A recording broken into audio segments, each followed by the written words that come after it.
Hello and welcome. This is a very special joint episode today, which is so much fun. This is the second time I've had the chance to do this, and it's really rewarding to be able to do a collab like this. And I'm very excited that we're doing a joint collab between Hello Moxie and Business Building Blocks, which is hosted by the amazing Kristina Schmitt. And Kristina and I are so excited to dive into all things leadership and Moxie and all of the fun work that goes into building amazing teams that are highly performing. So, Kristina, welcome to the joint Moxie Business Building Blocks show. How are I'm you? great. Thanks for having me, Yeah. Nicole.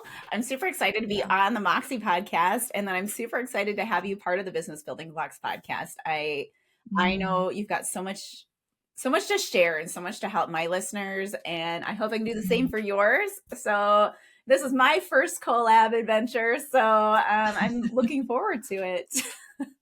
Yeah. Oh my gosh, this is going to be so fun. We're going to totally light up the internet with this episode and yeah, lots of magic happening. So, I would love to know what's lighting you up lately. What are you super excited about? Well, I have recently moved, so I moved Ah, countries. cool. So I came from Canada over to the US. So I think what's lighting me up is just like number one, seeing my boys just flourish where they are. But number two, just Mm, reestablishing community, creating a space here for my business to now flourish in this new local space that I'm at, as well as, mm. all the things getting me excited, just, my virtual business as well. So tons of new, That is tons of so new. cool. I love that. So, what do you notice is what have you most been surprised by in this move to an entirely new country? Well, I What mean, are what surprised you most? Well, for me, it's coming home. So it is, Mm, it is establishing myself as an adult in a space where I was a child. mm. So Very cool. So it's like coming home again. it is. And so super fun, but I think it's been surprising, kind of just how well my kids have taken off, but just there is the sameness, but yet a newness for me. Like I feel almost a fresh feeling, even though it is kind of Mm. back home. It's been 20 some years since I've lived here, but I'm not going to tell the exact amount. But I think that the fact there is a newness and kind of a fresh start feeling, even though this is home. There's nothing like that fresh start feeling, isn't Hmm there? hmm I love it. Like, it's amazing. Sometimes when we look at sometimes change, I feel like from my experience, when you first are facing up against change, Mhm. there's a lot of resistance to it, and which is like natural. It's human nature for us to resist change, and we're kind of like, Yeah, oh, yeah, I don't know, this is so different. But then it's like this interesting dance where the more I kind of lean into the change, the more I shift from just this fear into this just pure childish delight at all of the opportunities that come with doing yeah, something for the very first time. So yeah. it's I really fun. I feel something similar, and I think I actually all of my angst comes before. I Mm, have this mhm, imagined world, like all these thoughts that I think are going to be the mhm. case, and this imagined world of what could go wrong, what horrible things might happen. So for me, like what I find helps so much is just like doing something, like just a move forward, a Mm, step forward is like that thing that helps me get off the dime of that spiral, spinning. the spiral of never changing. Yes.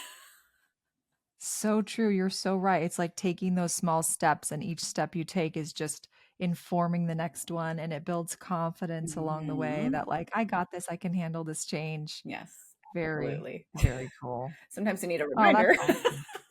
I know. Oh, I love that so much.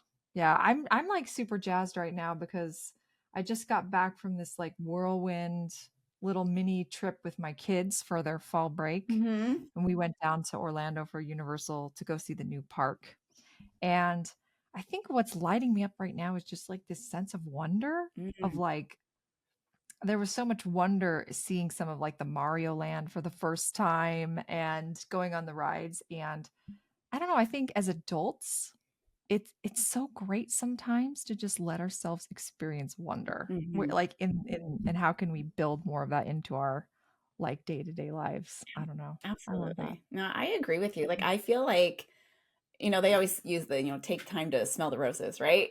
I feel Mm, like having my kids around forces me to do those rose yeah. smelling things.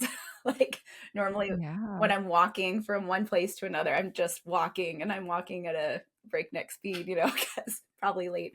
But I'm walking fast, but then my kid will like stop and like, the other day we stopped for like a couple minutes and we're looking at this crazy bug. He's like, "Look at this bug." I have no idea how he saw the Mhm. bug, but he just bent down and like we took a few minutes to like look at the bug, and it was like, wow, here I am just walking him home from school to the house, and now we're pausing, and it's just that force wonder that these kids will see, Mm, and it's such a great reminder, and it's like I need them to force me to do that. So such an amazing time that you got to do that with your kids in Universal.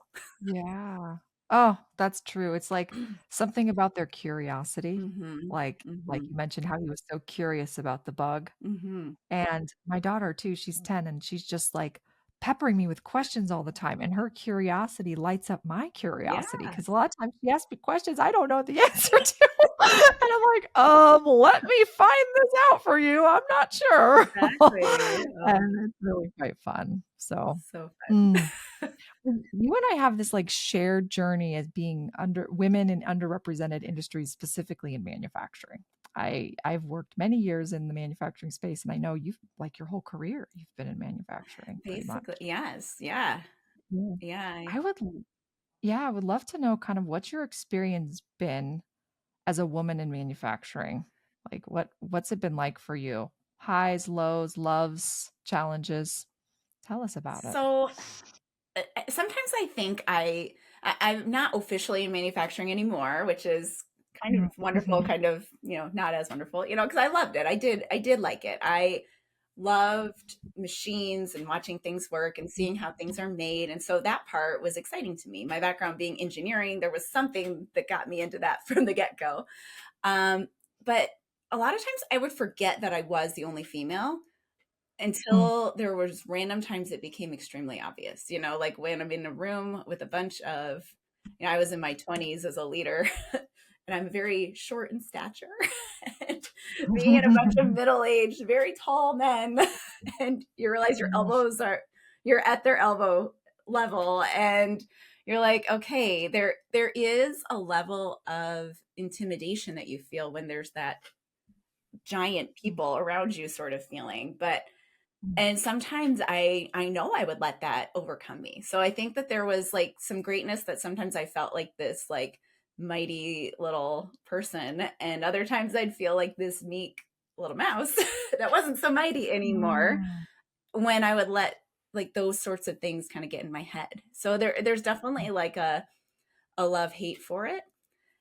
Mm. And but I yeah, I coming out of it, I see that I allowed that like feeling of mighty to kind of become my identity, and I think that that was actually very bad for me. And I think it created it was bad for me to feel that that stature, that role made me feel mighty, not just feeling mighty within myself. And so it allowed those ebbs and flows to hit harder, when those tall, intimidating men would make me feel intimidated. Like it felt like it made it hurt more because my identity was not me. It was the role I was. It was, and Ah. so I think I like digging in deeper into my own identity, who I am, that helped me so much more than trying to identify myself in that role. So I think sometimes stepping out of manufacturing helped me feel more mighty, even though I felt mighty in that space. Mm. Oh, that's so interesting. So how did you come to realize this? Because you were very clear that like your identity was tied up in this Hmm. role, right? Hmm. Like you had this role that you felt like you needed to perform maybe in that space. When did it become clear to you that you were playing this part and that your identity was kind of wrapped up in it? Like what was that journey like for you to kind of like recognizing that Hmm. maybe and tethering from it? So it was really a journey of faith for me. So Mm. I grew up Catholic and kind of did the things. and then steered very far from it. And, just in those kind of formative, like starting out as an adult time frame. But there was somewhere in there, I think it was right before I got married. So I was a late bloomer in that respect. But right before I got married, I was like, oh, I want to get married in the church. I'm going to dig deeper in. So I started digging deeper in. Then when I had my first child, I was like, I don't want him to take the long way around. So I started getting more because I knew I had to do better. I had to learn how to Mm, do it if I wanted to teach him how to do it, because it's not really fair to expect yeah. something that you're not willing to do. So I knew I had to dig deeper. So I was in these groups and these studies, and we started talking about identity. And everyone's like, "Oh, you're a child of God, and you're this." I'm like, I feel very proud of myself because I'm a plant manager, and that's all I feel. Interesting.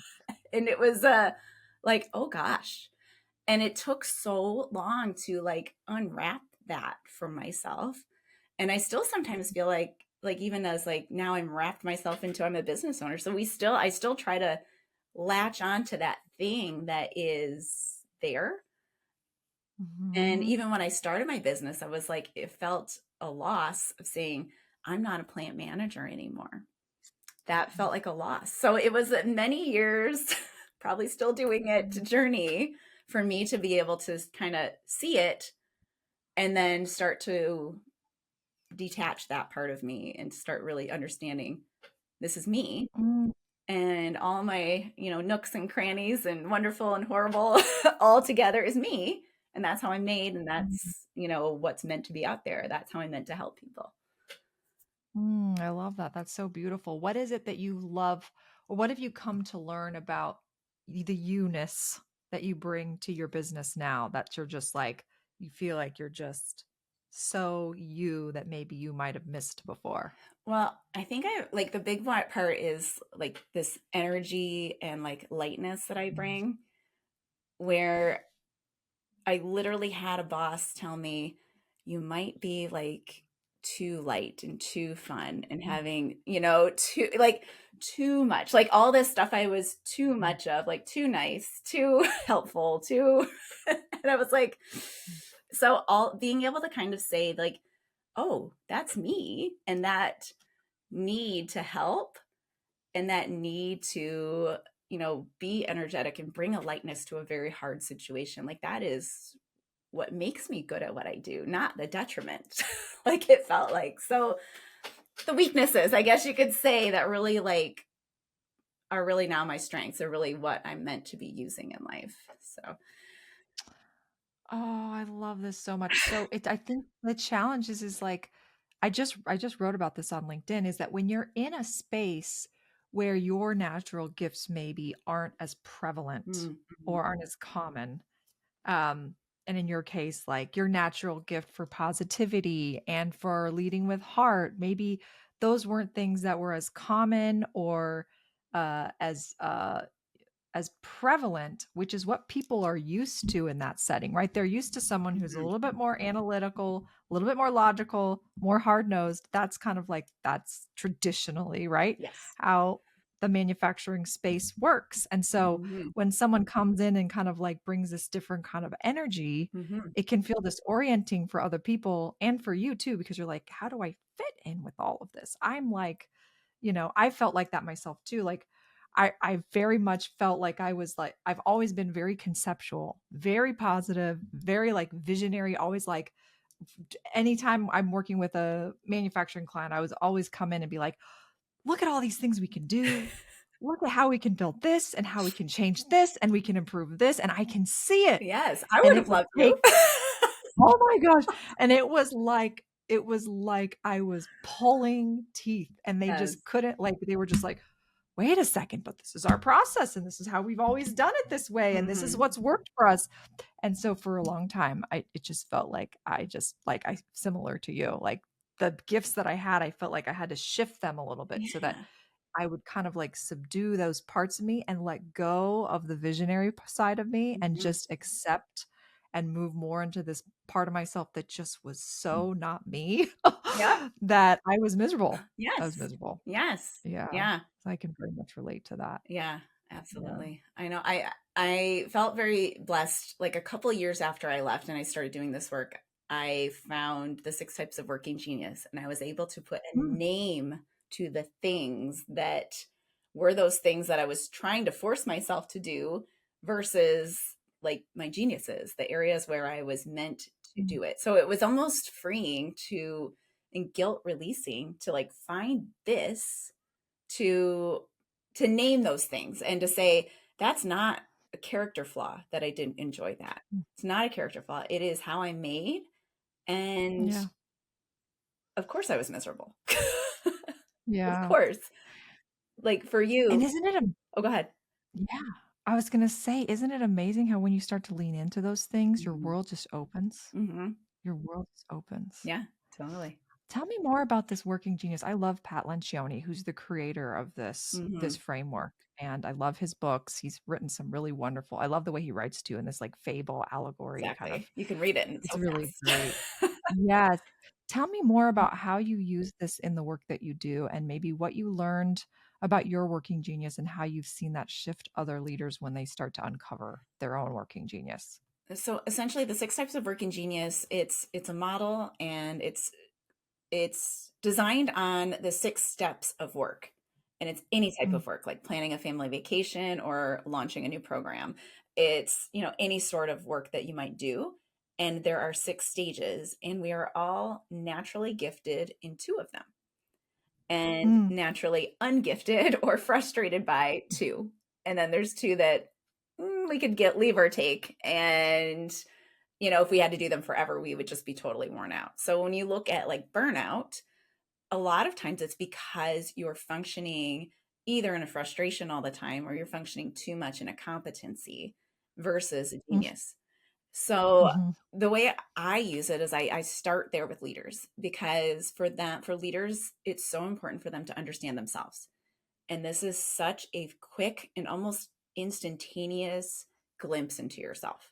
Like no personality assessment will ever tell us everything. It could line all your results up in a row and you're still not going to know everything. But a glimpse mhm, into yourself and that ability to name it, now I can do mm, something. Now I can do something very practical with it and I can use it more or delegate it or find a workaround with it. And it's just such a freeing thing. But I also have mm, leaders lean into it when they're giving feedback or developing their own employees too, because mm. it can help create empathy.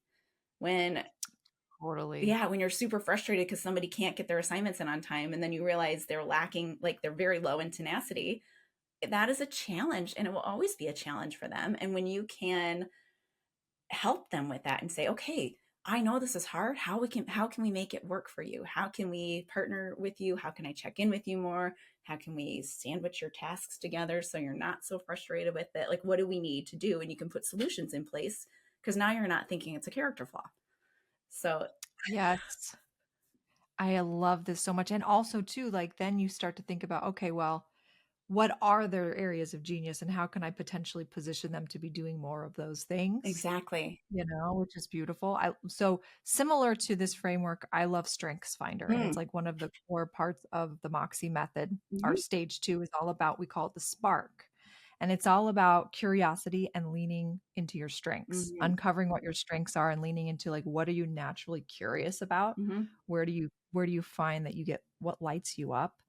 And through that journey, like the self-awareness is so important because like the more you start to learn about yourself, become aware of the things that you really love and just really start to lean into those and let go of those areas where you feel like you're hanging on to because you're like feel this pressure like I've got to be good at this thing, Yes. right? Yes. I'm not good at it, but I feel like I've got to be good at it. Why not just let that go and just lean into what you're really good at and find ways to manage around that? Like build a team to support you in the Mhm. areas where you're weak, for example. And it's just it can be so I love it because it's incredibly empowering. Definitely. Because if you recognize, I interviewed this lovely woman on the podcast who uses Strengths Finder too, and one of the things she shared that I think is so spot on is that like these like the working genius and these strengths they're innate, like they're just part of who Yes. you are, so you're not going to lose them. Mhm. Like it's not like a skill that you will lose if you don't practice it. Hmm.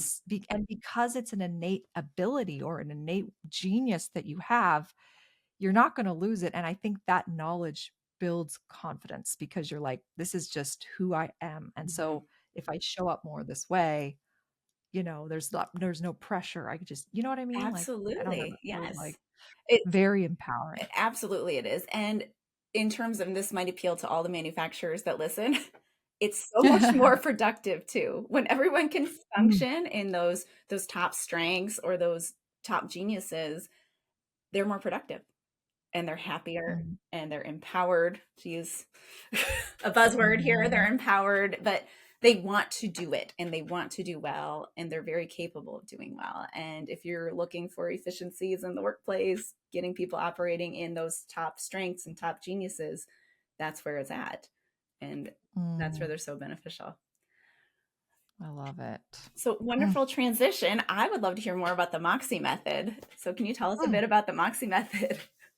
Yeah, so this is through my own lived experience, but it's also backed in neuroscience. And so I this method came through my own experience dealing with burnout. So and really coming to terms with my own trauma as a child. Most of us have experienced trauma in our Mhm. lives. It's very common. And my strategy for dealing with the trauma that I had as a child was to run from it and to basically achieve. So that was like my way of escaping Mhm. from the pain that I had suffered from it as a child was I just need to work harder. I just need to prove myself. I'm just going to achieve, achieve, achieve. And it was like my numbing, Yeah. like, how people are like addicted to alcohol or Mhm. I mean, we're all addicted to our phones, right? But like 100%. my my addiction is, workaholism and it was, and it's something I have to like really work hard to manage. Mhm. And so what happened was I was just like on the hamster wheel for like so long and I woke up one day finding myself in a very toxic relationship. And thankfully, I had a wonderful coach who was a mirror for me. Mhm. And she helped me realize that this relationship that I was in was not healthy, that it mirrored some patterns I learned in childhood from my other unhealthy relationship. Mhm. And I was completely overworked. I was burnout. I was so stressed. And I realized in that moment, like it took me a period of time to get there. But basically what I had done, what my coach encouraged me to do is to practice somatic mindfulness. Okay. And so for 2 years, what I would do is I would literally go outside in my hammock and I would sit there and I'd do absolutely nothing. Oh my goodness. And when she first challenged me to do this, she's like, "Nicole, do you ever spend time with yourself?" And I was like, "What would I do?" Like literally. I was like, "What would I do if I just did?" And she's like, "Just what if you just noticed what's coming up in your body?" And that felt so hooey to me. I'm like, "What do you mean? Like, what's coming up in my body?" And she's like, "Well, literally pay attention to the sensations. Like, are you feeling a tingling in your hands? Do you feel your heart racing? What's coming up for you?" Mm. And so at first it was very uncomfortable, but the more that I practiced that, I literally just go outside and just pay attention. The more I started to notice these physical sensations and get curious about them. What is this trying to tell me? What is this emotion that is tied to this physical sensation I'm feeling? Because the Mhm. body knows first. Mhm. And it was really through that process that I became so aware of what my instincts and my intuition were telling me that I started to develop self-trust for the first time in my life. Wow. My whole life I had been taught or programmed to just doubt myself Mm. and to Mhm. trust the other people around me. Mhm. And so through this journey I learned through somatic awareness that this development of self-trust. So this is the first stage of the Moxie method, which we call the seed, which Mhm. is all about stillness and really developing that. And then as you develop self-trust, then you start feeling comfortable to lean into the things you're curious about Yes. because you trust yourself more. So now this ties into your working Mhm. genius and like leaning into your strengths. And it's kind of like this organic process that happens. It's this journey. Mhm. So as you start to naturally, organically lean into your strengths and your body reinforces to you, yes, I like this. This is something I enjoy. This is something I'm meant to be doing.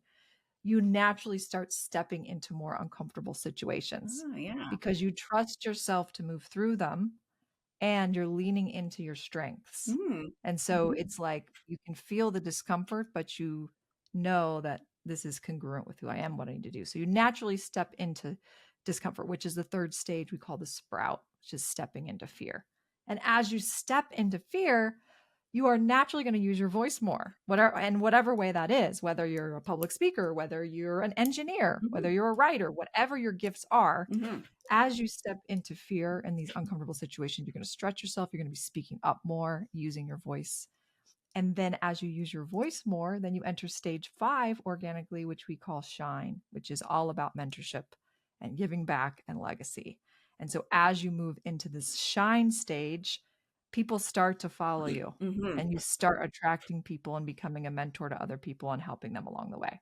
So those are like the 5 stages of the Moxie method. And it's totally through my own lived experience, this journey. It's how I came to realize that I wanted to be a public speaker, to be a writer, was through this process, and it led me to starting Hello Moxie. So, Awesome. which is like so fun. So anyway, that's just a little bit of the journey of the Moxie method, and it's Yeah. core to all the programming we do. Oh, that's awesome. Like Mm. I love to see the different stages because it is about understanding you and the somatic, Mm. the stillness part. That part is so huge and it's hard. Like I know myself, like I try to like so I do like a 30-minute prayer time where I'm supposed to think and reflect and Mm. I'm like I need to do the Beautiful. dishes. I need to do you know? So just that Ooh. sitting still for any period of time is so hard. So how does someone Mm. start to do that? Like how do you get through Mm. the antsiness and that tough spot? Ooh, great question. First, accept that it's going to feel antsy. I think you have to accept that it's not going to feel comfortable, and that's okay. Mhm. Like, I remember when I first started practicing, my coach would even tell me, she's like, I'd be like, well, I tried this and I just felt like I needed to, get these answers and I just didn't know. She's like, what if you just accept that it's going to be uncomfortable at first? And that kind of let off the pressure a little Mhm. bit. So Mhm. that's the first step. I would say the second step is just take do like my way for stillness is to sit in my hammock. Mhm. I love just being outside, Mhm. but it's kind of different for everyone. So think about like a place you really love to be. I love to be outside. Mhm. What's a place you really love to be? And what if you just practiced going and being there for just 5 minutes? Just start with 5 minutes Mhm. and just challenge yourself to just notice. Yeah. Notice what's coming up in your body and pay attention. And as I noticed like just this great sense of peace that being with yourself really can bring you. It's a grounding energy. Mhm. And the more I noticed that, the more I wanted to do it more. Interesting. And the more I was able to do it more, like, so it's kind of like this organic thing where if you just take it in little bites, Mhm. Mhm. it just naturally kind of builds on it. And you just want to give to the point where, like, I would notice when my body needed a break and I'd be like, it's time for me to step away. I need to go outside and I need to like do this.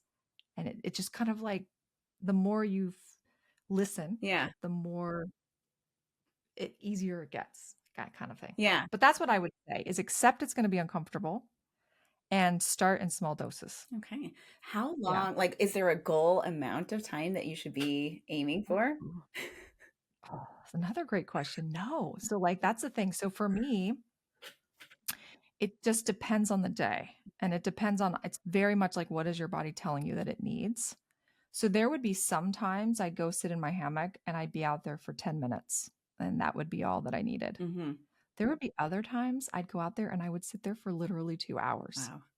Like literally 2 hours of sitting there. And there would be times when I'd feel that edginess like I got to go. Mhm. I got to go. Mhm. You know what reminded me like I remember this one time, Kristina, I was sitting in my hammock and I felt this like I got to go. I need to go check my phone. I'm just sitting here. I'm not doing Yeah. anything. I need to be doing something.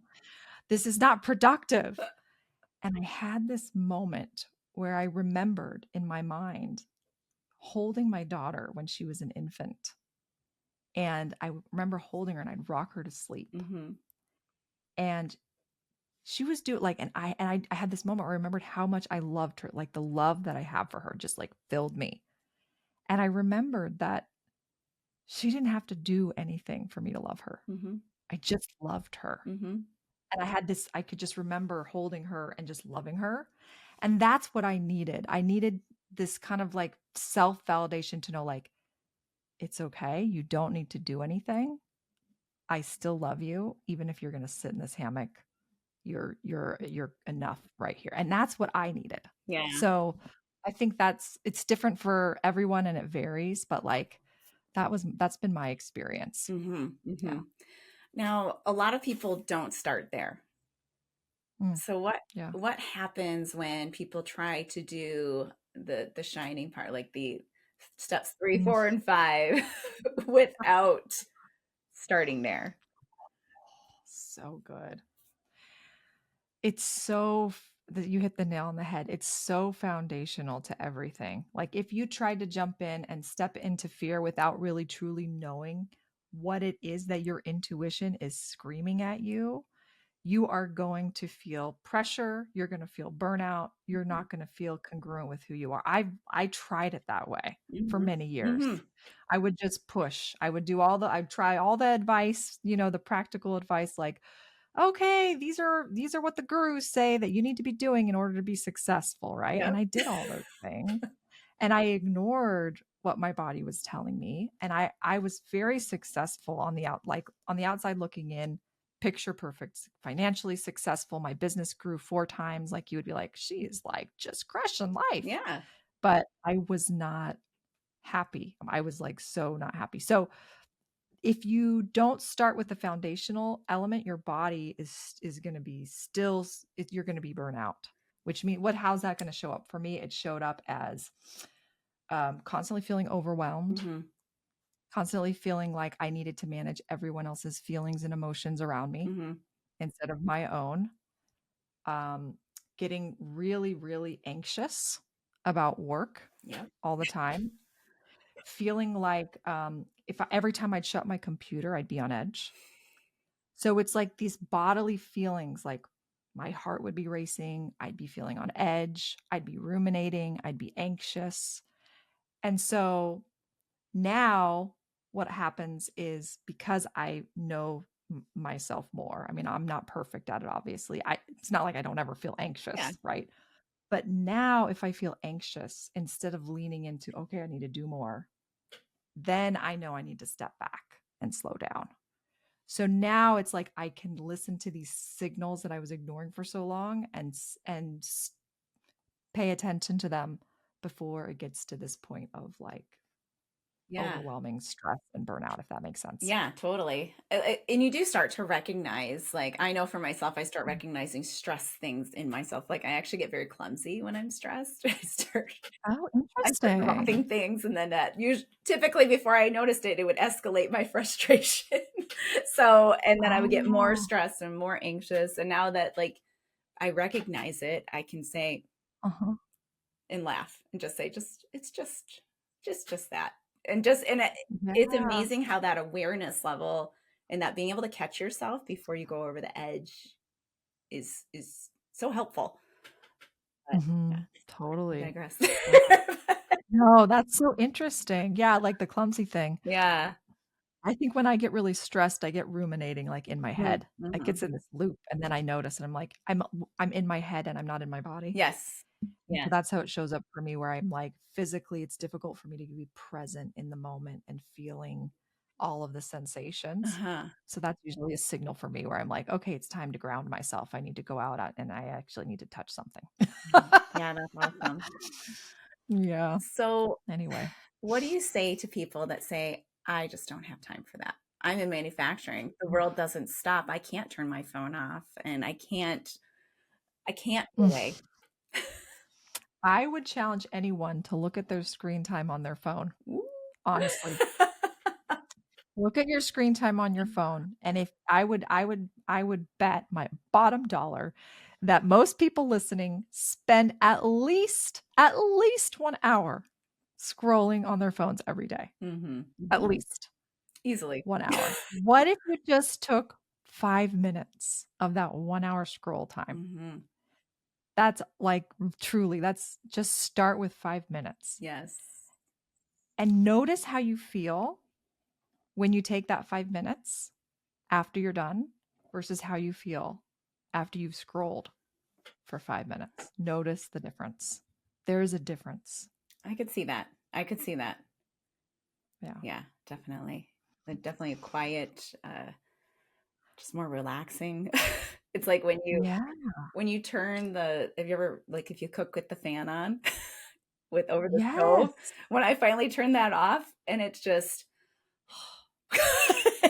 it's quiet. It's like, "Oh, I didn't even notice the noise." It's quiet, and that's when you can really hear yourself, Yeah. is in those quiet moments. Yeah. Like, you can't when you're distracted by all the noise. Like, you Mhm. hit the nail on the head, Kristina. It's only when we get quiet that we can hear our internal wisdom. We can feel that connection with God or with, the higher, some bigger than ourselves, Yeah, yeah. whatever that is for you. Yeah, totally. So, So now you said you took 2 years focused on the somatic. When you work with mhm. people, like how long does it take them to journey or how far do you take them through this Moxie method? Like how does that work? Oh, great question. Well, I'll tell you, we're starting it for the very first time next week. We're doing our very first cohort. So I'll have to keep you posted on it. But yeah, I'm excited. So, like, our very first cohort is a 6-month cohort. Okay. And the way it works is we spend 1 month focusing on each stage from the first to the last. So they'll have 1 month to practice Mm-hmm. the stillness phase, and then we move into the next. So I'll have to keep you posted on it. But Okay.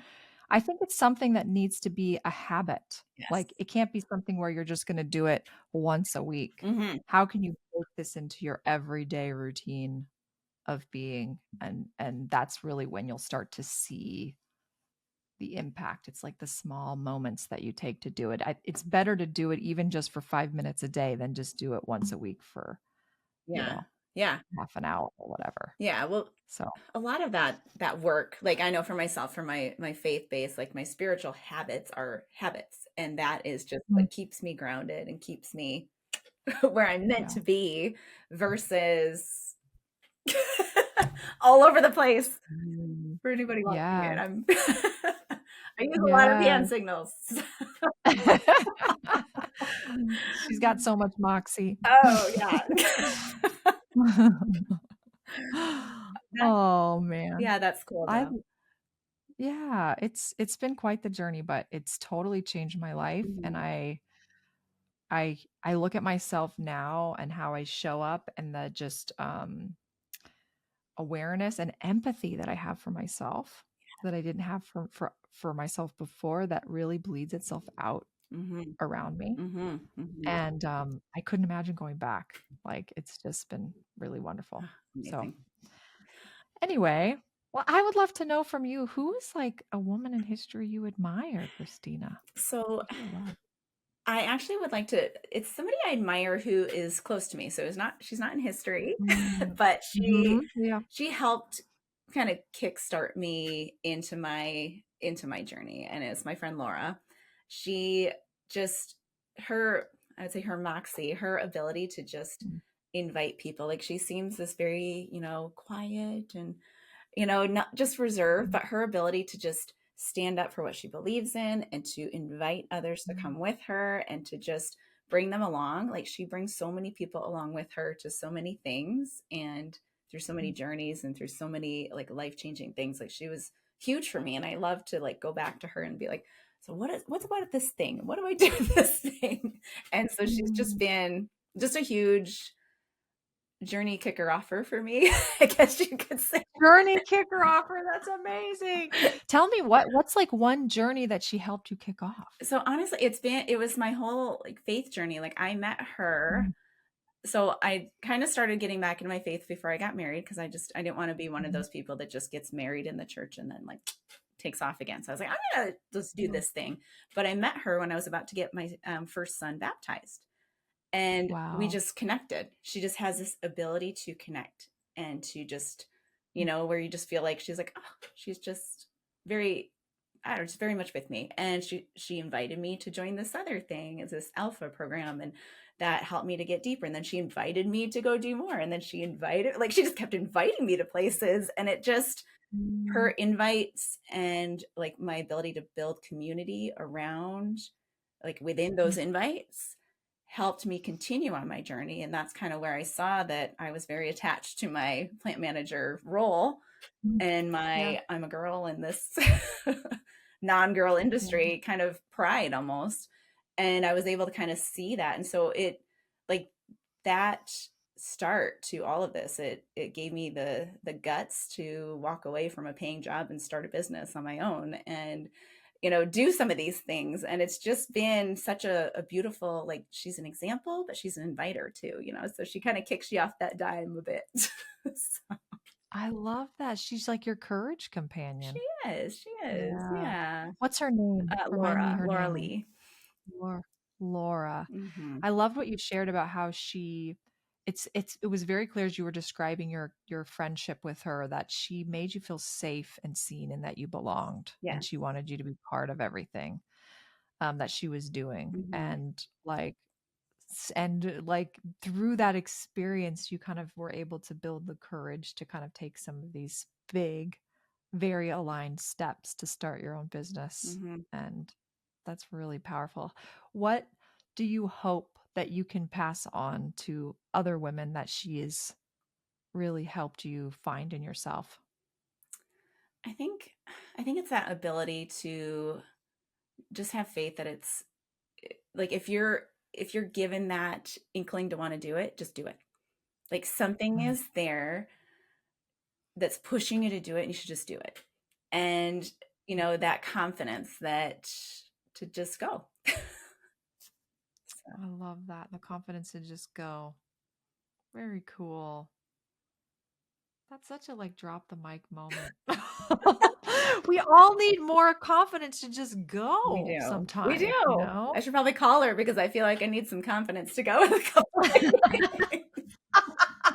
I know, I'm thinking right now, what do I need confidence to go on? Like, there's always something, right, when you're a business owner that you have that like, don't you find like there's always like this thing nagging at you, you're like, oh, I know I need to do this. Oh my I goodness, know I yes. need to do this. Right. I should Yeah, do this, and then, oh, but totally. this, oh, but this. I know there's so many things you have to get like that's Yes. the thing about being a business owner. You have to get real smart about knowing what matters most and doing those things that matter most. Mhm. Mhm. Uh, Yes. I think I'm still figuring that out, but just trying to break it down to what's the next most important step? What's getting in my way from doing that important step? How can I make a plan to do that? And it's just really, it is one mm, step at a time, but keeping your eye on the long game at the same time. There's a good yeah, and blend. Yeah. it takes so much moxie to do what you're to like make a career change. Not only that, but to start your own business. Like so much uncertainty, like such moxie, Christina. Like what when you think about what that journey has been for you, like, and you think about your own moxie journey, what does moxie mean to you? So I never think of myself as having moxie. I don't see it. Mhm.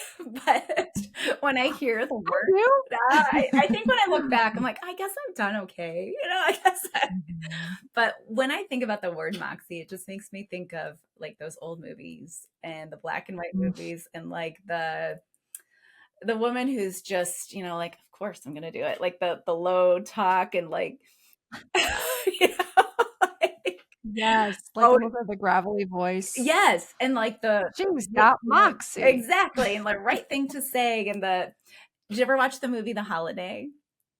Yes. Oh, I love that And movie. when I think it's Yes. Arthur tells, I can't remember her name. I want to call her Rose. Is it Rose in there? But It's I think that's her Titanic that is her name. Titanic name. I can't remember her name in there.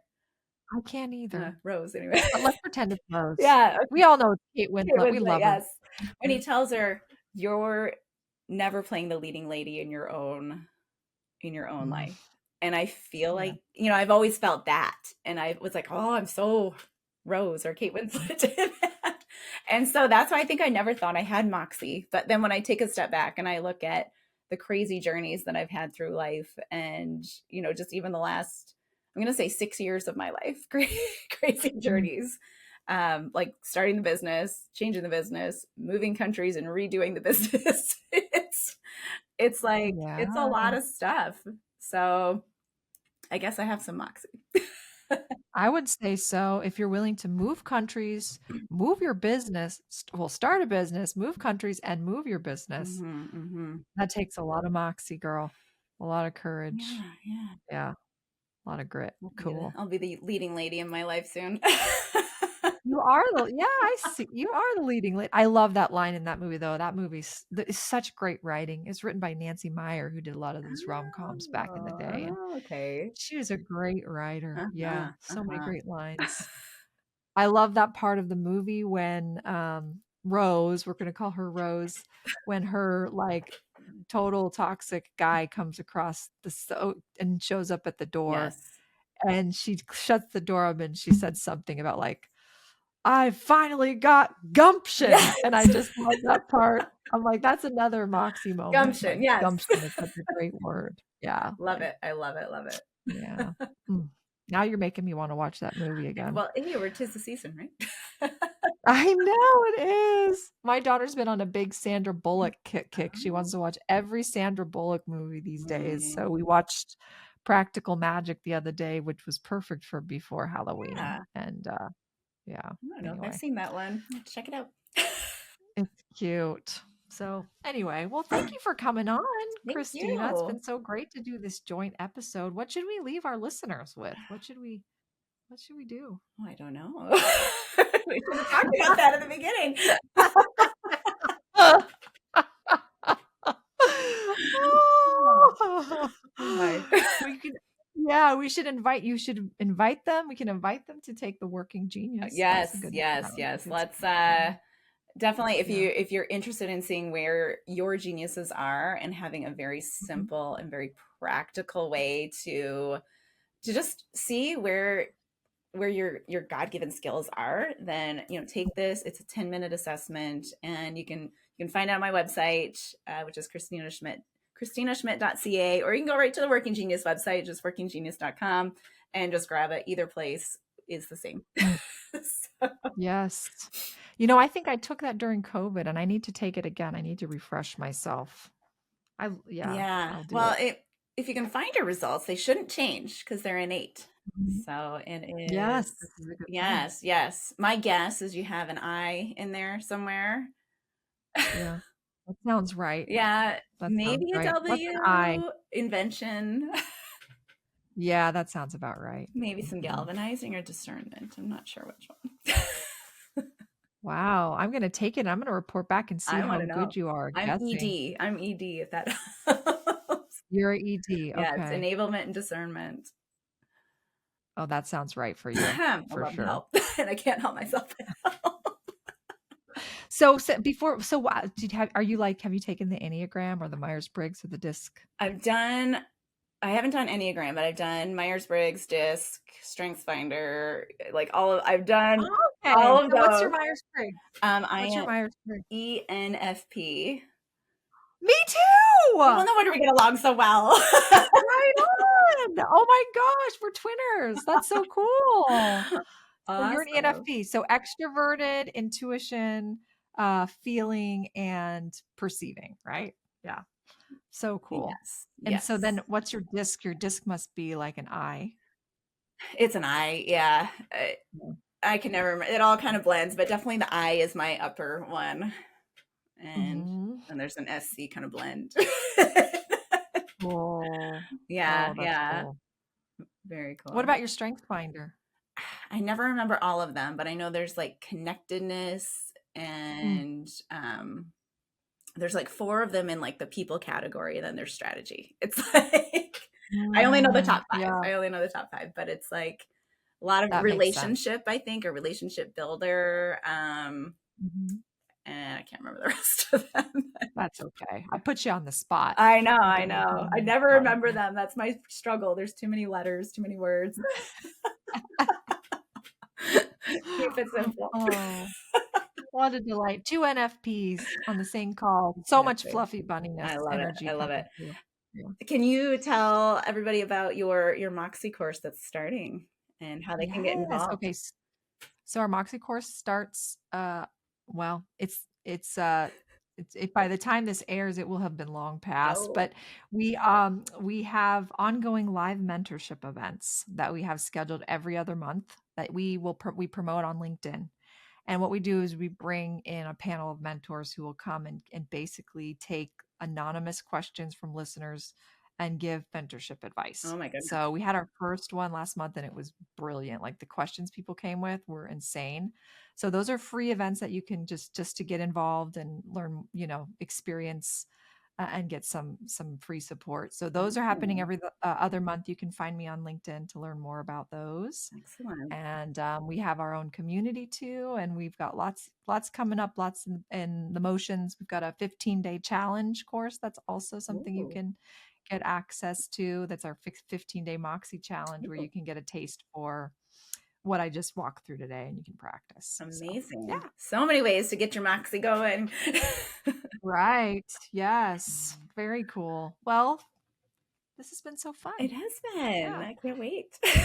And for our listeners, definitely try to check out The Working Genius and connect with Kristina. And thank you for having me on your show, Kristina. This has been such a And joy. thank you for having me on So yours. fun. Been so much fun. Yes. Yes. And until next time, keep building those business blocks and say hello, Moxie.